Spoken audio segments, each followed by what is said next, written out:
Today we will start with the topic periodic table.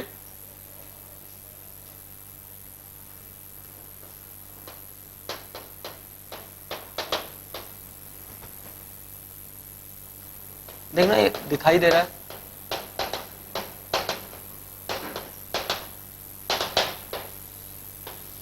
Lavoisier classification. So Lavoisier divided the elements into two types. One is metals and non-metals. Metals, the elements which have property of giving electrons. For example, we can take case of sodium, where sodium shows the tendency to give electron. Magnesium, aluminum, and then there are non-metals. Non-metals, the elements which have property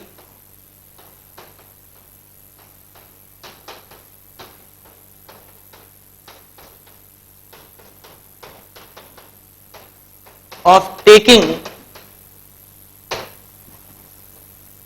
electrons. For example, take case of fluorine. Fluorine takes electron and becomes F negative. So fluorine has a tendency to take electron, hence it is called as metals, non-metals, and metals are the one which has a property of donating the electrons. So do note down this.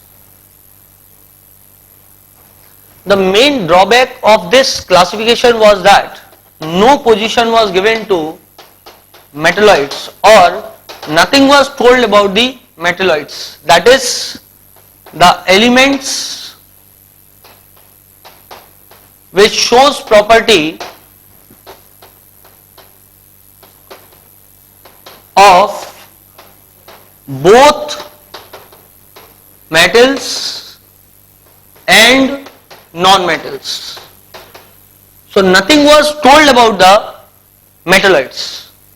In this classification only metal and non-metals were kept and nothing was told about the metalloids. Of course there are many things about which nothing was told. That was not any kind of systematic classification, that was just the beginning. सिर्फ शुरुआत थी classification की, जहां पे उसने metal और non metal के बीच में जो भी तब तक थोड़े बहुत एलिमेंट्स के बारे में पता था, उन एलिमेंट्स को मेटल्स और नॉन मेटल्स में क्लासिफाई कर दिया. बट कभी भी उसने इनको मेटलॉइड्स में क्लासिफाई नहीं किया गया था जो कि पीरियोडिक टेबल में मिलते हैं. Note it down. So after Lavoisier comes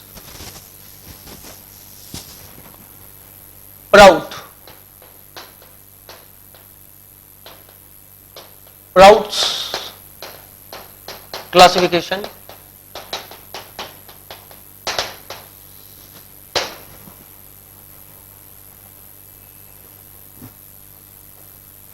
According to him, all the elements are made up of hydrogen. According to Prout, what he said that all elements are made up of hydrogen. Therefore,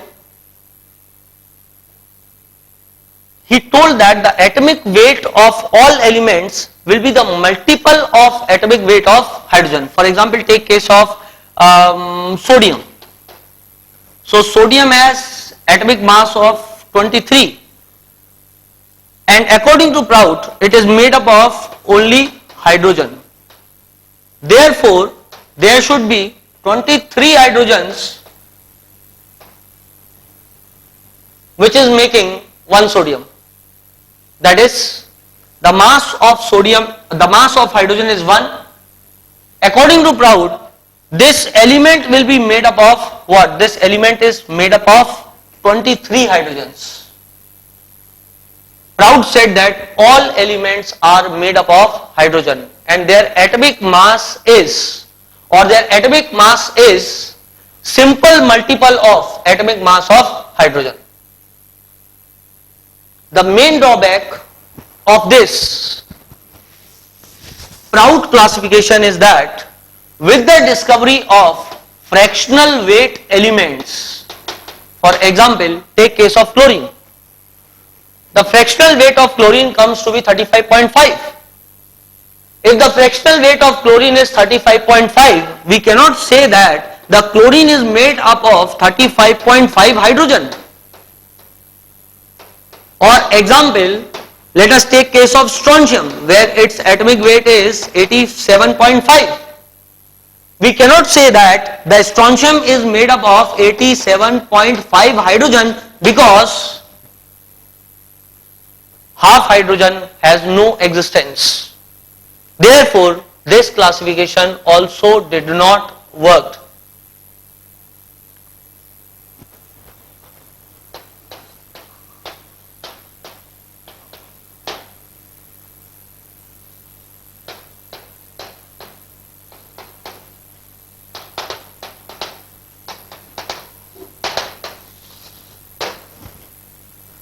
Now, Daubernier classification.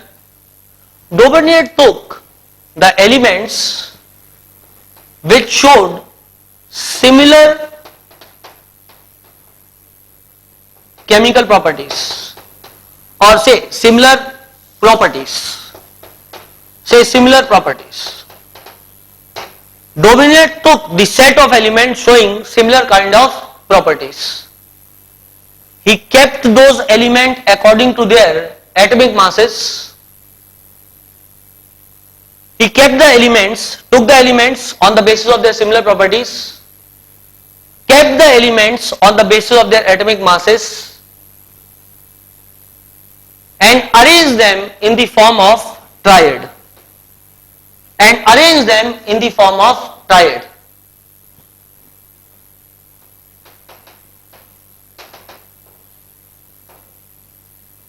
The elements showing similar kind of chemical properties or say properties were arranged in the form of a triad.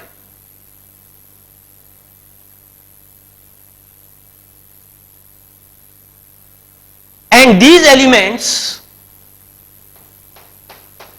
for example, take case of lithium, sodium, potassium. The atomic mass of lithium is 7, potassium is 39 and that of sodium is 23.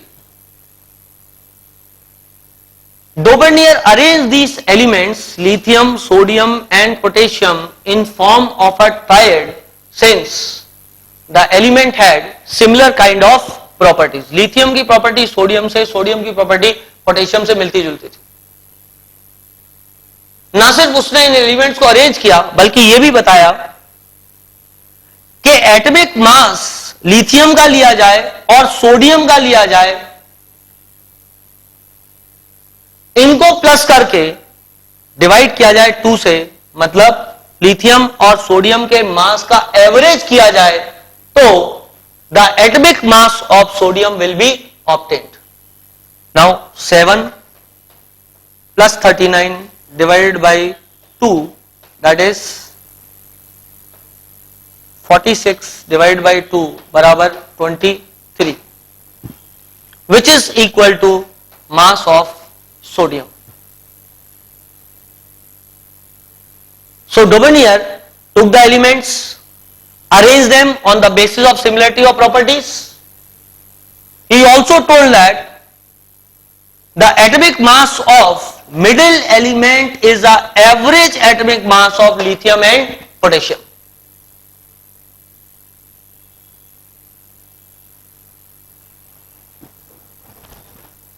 I'll give you one more example: calcium, strontium and say barium. Calcium has 40, strontium has 87.5 and barium has 137. Take the average of them. If you take the average and divide it by 2, the mass will come something around 88.5. That means it is approximately equal to 87.5. The problem with this classification is this. One, Dobereiner triad सब situation में apply नहीं होता. ऐसा नहीं है कि आप हर situation के लिए डोबेनियर ट्रायड को अप्लाई कर लो. जैसे कि if we talk about sodium, potassium, rubidium and take the mass of them, the mass of rubidium and sodium का एवरेज लिया जाए तो वो पोटेशियम का मास नहीं देगा. Clear?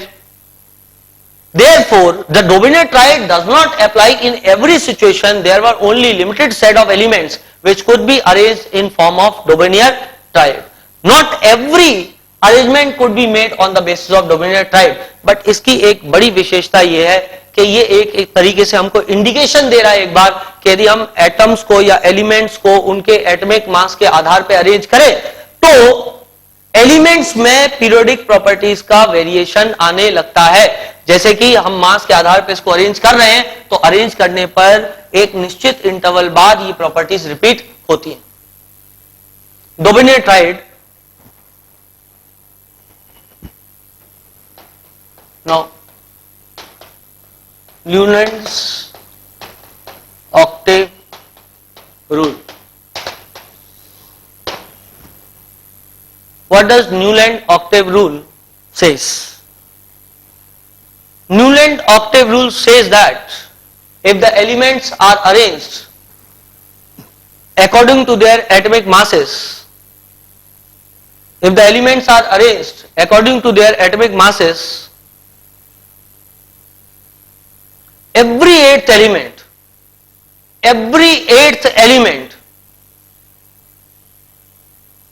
tends to repeat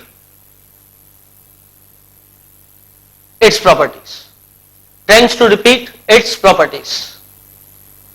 If the elements are arranged according to atomic masses, यदि elements को उनके एटॉमिक मास के आधार पर अरेंज किया जाए तो हर आठवां एलिमेंट प्रॉपर्टीज को रिपीट करना शुरू कर देता है. Let us see it here.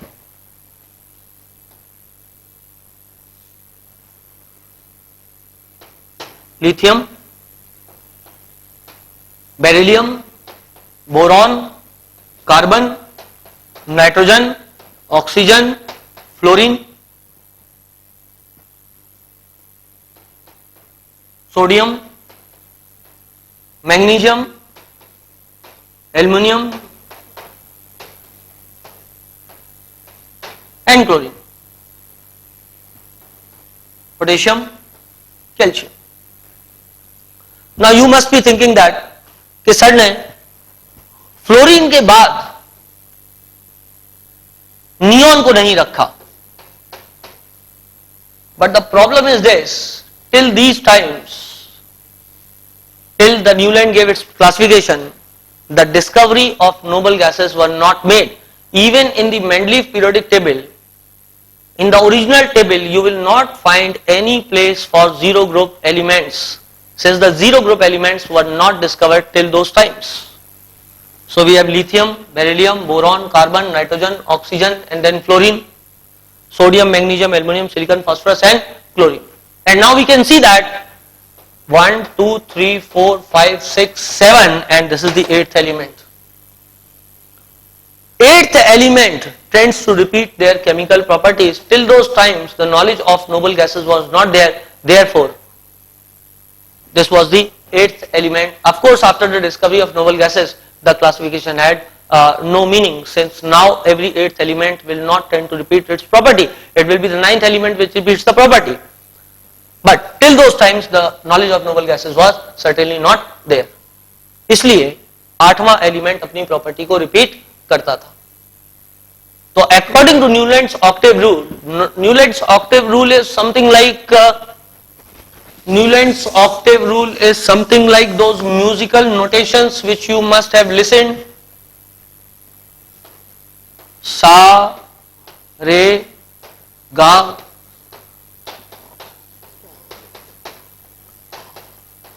and then once again sa. So these are musical notations 1, 2, 3, 4, 5, 6, 7 and then there is 8th one. So Newland's classification or Newland's octave rule is like those musical notations where every time you sing this sa re ga ma pa da ni sa, at 8th place again sa repeats. Note it down.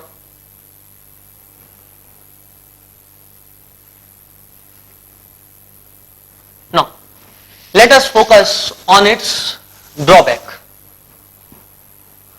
The main drawback is that the classification did not give any place to those D block elements or did not created a special place for D block elements. Of course, till those times very few elements were known till those times, but whatever the elements were known, they were not given a very good position. Matlab, there was no separate block that was provided for D block elements. It was only below.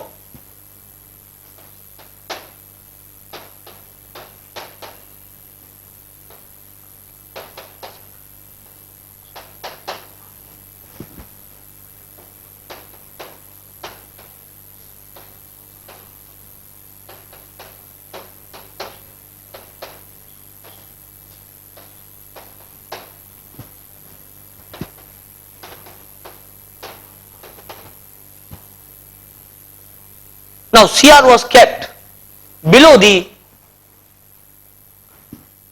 aluminum.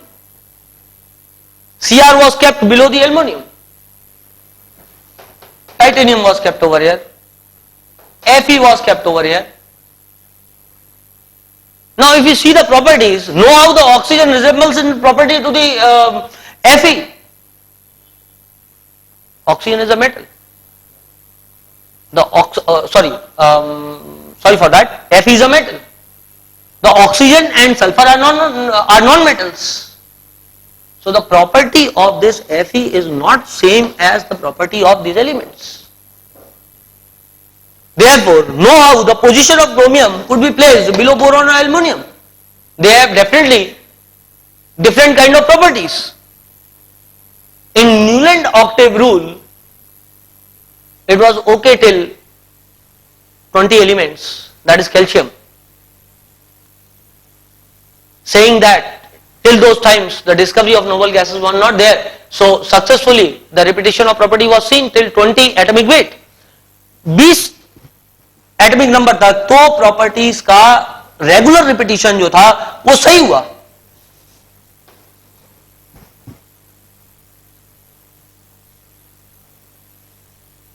But after that, the D block elements were kept below the P block elements.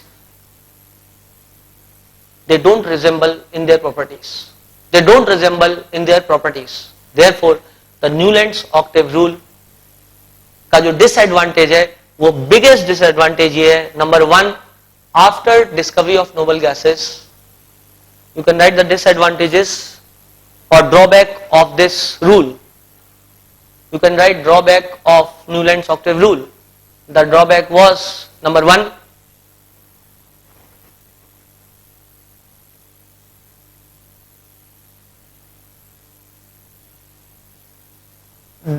they did not give a special place to D block elements. They did not give a special place to D block elements. Rather, they were kept just below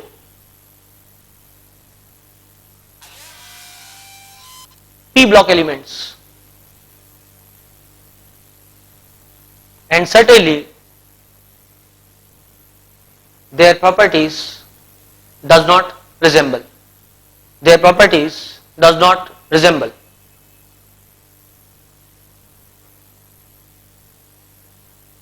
Next drawback, after the discovery of noble gases,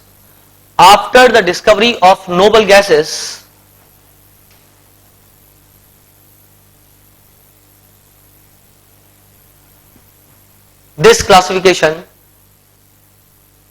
did not work, since Now it was the ninth element at which the properties would have been repeated. It is the ninth element at which the properties would have been repeated. Obviously, this is also sure that after 20, today as we know the periodic table, there will be 10 extra D block elements that will come in between. Therefore, it will be the 18th element repeating the property. Therefore, the classification does not stand after the discovery of this D block elements. A lot of D block elements were discovered thereafter. Now, Lothar-Meyer curve.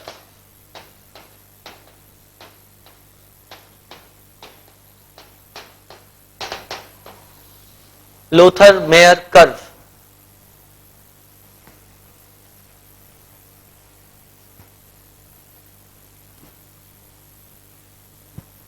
Now, Lothar-Meyer plotted the elements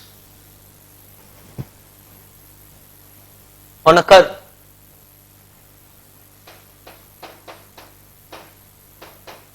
Atomic volume, and here was atomic mass, and the curve was something like this.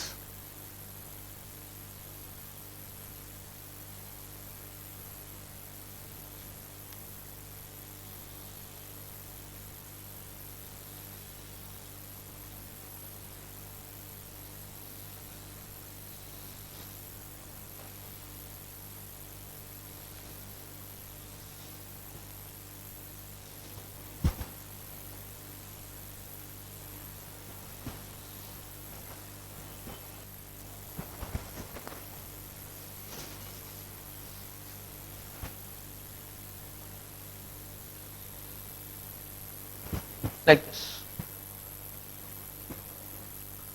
On the peak of the curve,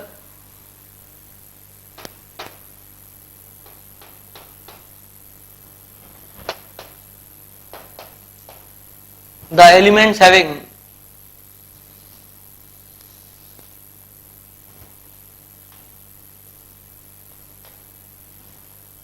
maximum volume were kept. Now you can see these elements in today form of periodic table to the left: lithium, sodium, potassium, rubidium, cesium. As we have discussed in the atomic structure, as we move from left to right in the periodic table, the atomic size goes on decreasing. We discussed that as we move from left to right in the periodic table, the atomic size goes on decreasing. So as the atomic size will decrease, the atomic mass is also increasing.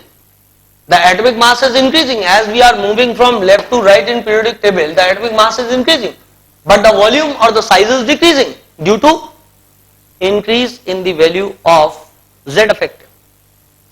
Effective nuclear charge increases, therefore the size of the elements goes on decreasing as we are moving from left to right in the periodic table.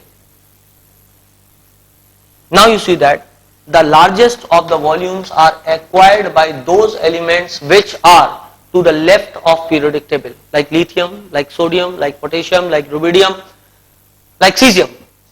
So they will acquire the peak of the curve. They will acquire the peak of the curve. Now you can see this.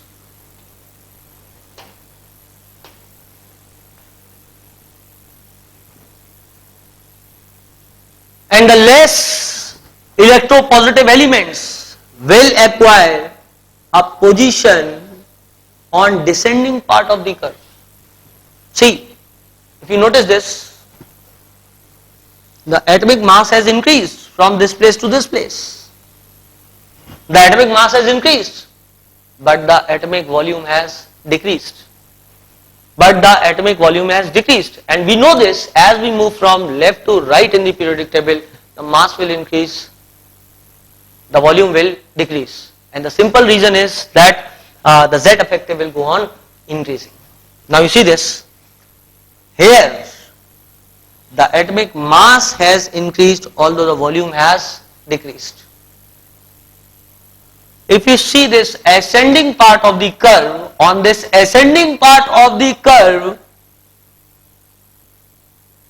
electronegative elements will be there. Now, if you see, what has happened actually, on this part of the curve, the mass has increased furthermore. Mass और ज़्यादा increase हो गया है, and volume has been less. Rather, I will plot them more lower here, and volume will be something like this, lesser than the volume of the beryllium. So as we are moving from left to right in the periodic table, the mass is increasing and the volume is decreasing. This is evident by this Lothar-Meyer curve. Now, again the sodium will come. So, till now I have told you about three things. Number one, the most electropositive elements were kept on the peak part of the curve, like lithium, sodium, potassium, rubidium and cesium. Now, the less electropositive elements were kept on the descending part of the curve. For example, take case of beryllium over here. Why this has come on descending part of the curve? Because obviously the volume of beryllium cannot be as great as volume of lithium. Obviously the volume of lithium will be greater when compared to the beryllium. और ये भी बात सत्य है कि beryllium का मास जो है वो लिथियम से ज्यादा होगा. Now, also I have told you that the most electronegative elements will acquire the ascending part of the curve. The most electronegative elements will acquire the ascending part of the curve. You can see over here, I can write over here, fluorine, it is acquiring the ascending part of the curve. Also note one thing, you see always, the peak of the curve is always sharp. If you can notice that, the peak of the curve is always sharp. But if you note the curve, you will see this, the minima of the curve is somewhat broad or blunt. It is broad because at the minima of the curve, the position to metalloids were, the position to D block elements or transition elements was given. In the upcoming lectures, we will learn about the lanthanide contraction, we will learn about the D block contraction, where we will see that the size of the elements does not vary a lot as we move along the transitional elements.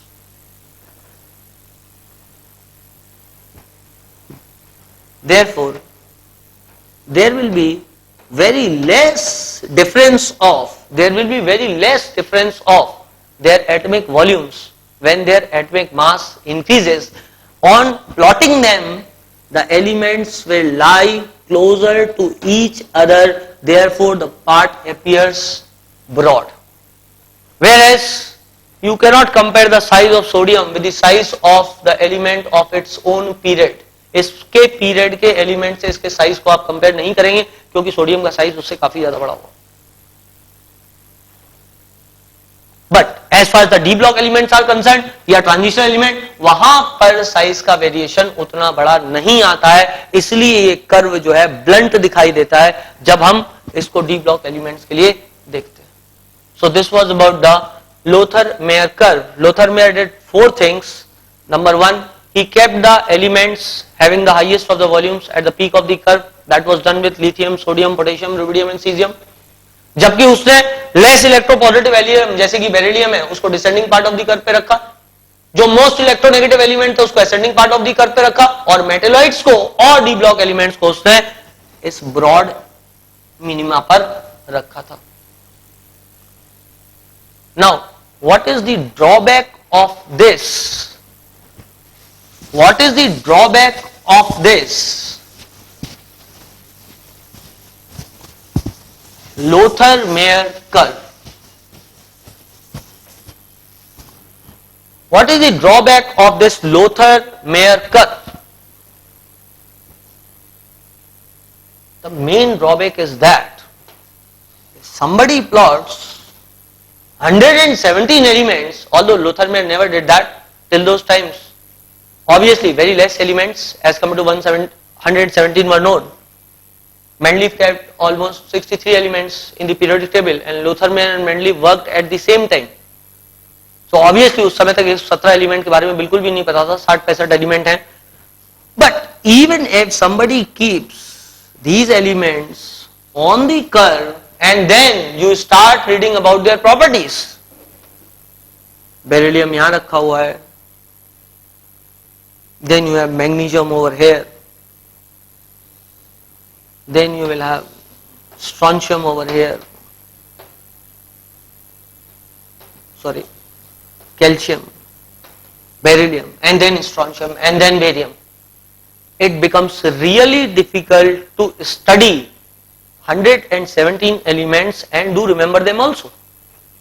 Because plotting them on the curve makes the representation of the elements comparatively very much complicated.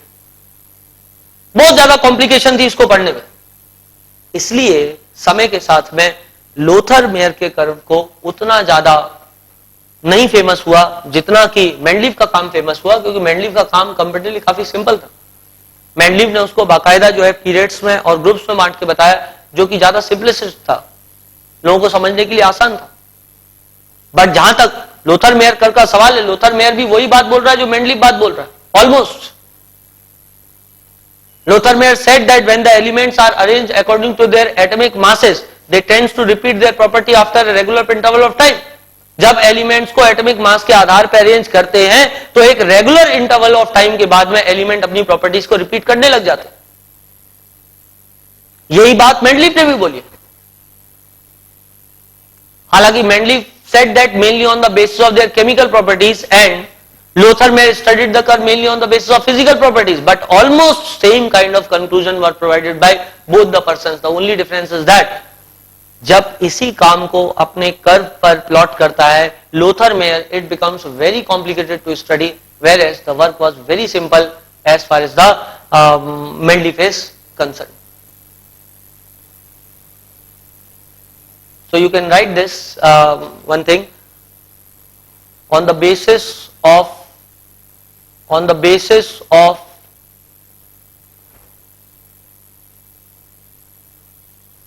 Lothar Meyer curve, it was inferred that elements tends to repeat their